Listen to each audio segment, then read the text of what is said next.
Passion. The pathway of the saints and sages, the road of the wise and the pure, the highway along which the Saviors have trod, and which all Saviors to come will walk. Such is the subject of this book. Such is the high and holy theme which the author briefly expounds in these pages.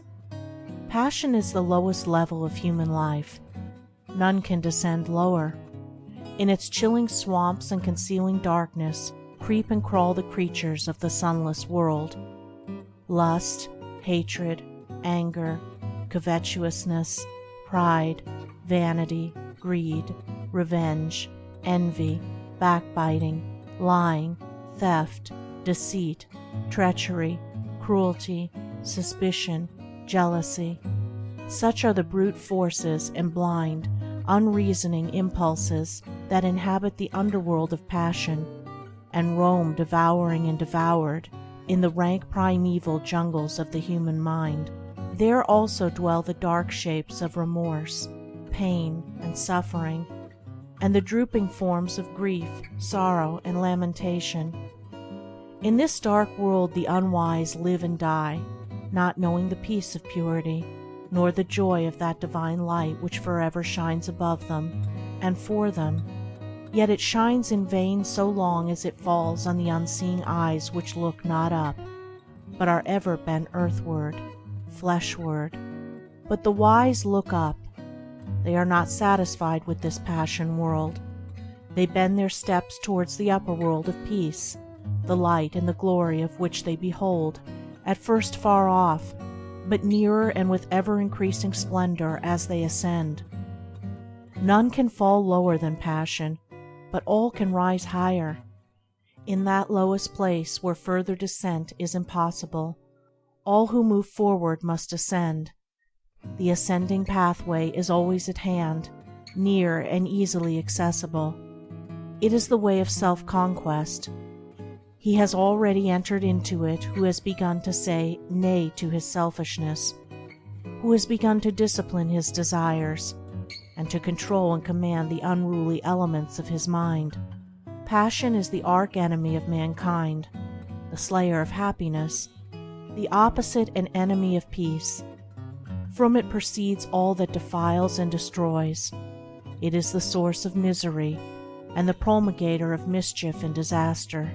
The inner world of selfishness is rooted in ignorance, ignorance of divine law, of divine goodness, ignorance of the pure way and the peaceful path. Passion is dark, and it thrives and flourishes in spiritual darkness. It cannot enter the regions of spiritual light. In the enlightened mind the darkness of ignorance is destroyed. In the pure heart there is no place for passion. Passion in all its forms is a mental thirst, a fever, a torturing unrest. As a fire consumes a magnificent building, reducing it to a heap of unsightly ashes, so are men consumed by the flames of passions, and their deeds and works fall and perish. If one would find peace, he must come out of passion. The wise man subdues his passions. The foolish man is subdued by them. The seeker for wisdom begins by turning his back on folly. The lover of peace enters the way which leads thereto, and with every step he takes, he leaves further below and behind him the dark dwelling place of passion and despair. The first step towards the heights of wisdom and peace is to understand the darkness and misery of selfishness, and when that is understood, the overcoming of it, the coming out of it, will follow. Selfishness, or passion, not only subsists in the gross forms of greed and glaringly ungoverned conditions of the mind, it informs also every hidden thought which is subtly connected with the assumption and glorification of one's self. It is most deceiving and subtle when it prompts one to dwell upon the selfishness in others, to accuse them of it, and to talk about it. The man who continually dwells upon the selfishness in others will not thus overcome his own selfishness. Not by accusing others do we come out of selfishness, but by purifying ourselves. The way from passion to peace is not by hurling painful charges against others, but by overcoming oneself.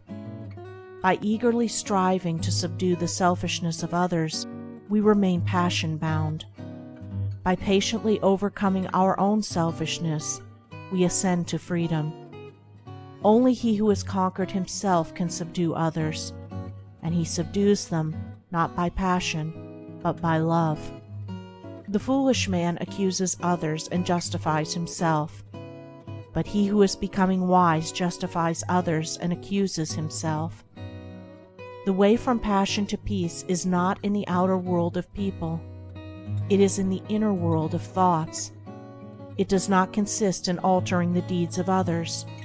It consists in perfecting one's own deeds. Frequently, the man of passion is most eager to put others right, but the man of wisdom puts himself right.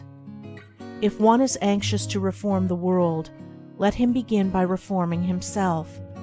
The reformation of self does not end with the elimination of the sensual elements only. That is its beginning. It ends only when every vain thought and selfish aim is overcome. Short of perfect purity and wisdom, there is still some form of self-slavery or folly which needs to be conquered. Passion is at the base of the structure of life. Peace is at its crown and summit. Without passion to begin with, there would be no power to work with, and no achievement to end with. Passion represents power, but power misdirected, power producing hurt instead of happiness. Its forces, while instruments of destruction in the hands of the foolish, are instruments of preservation in the hands of the wise.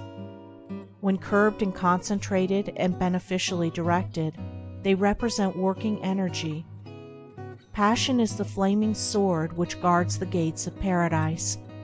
It shuts out and destroys the foolish. It admits and preserves the wise.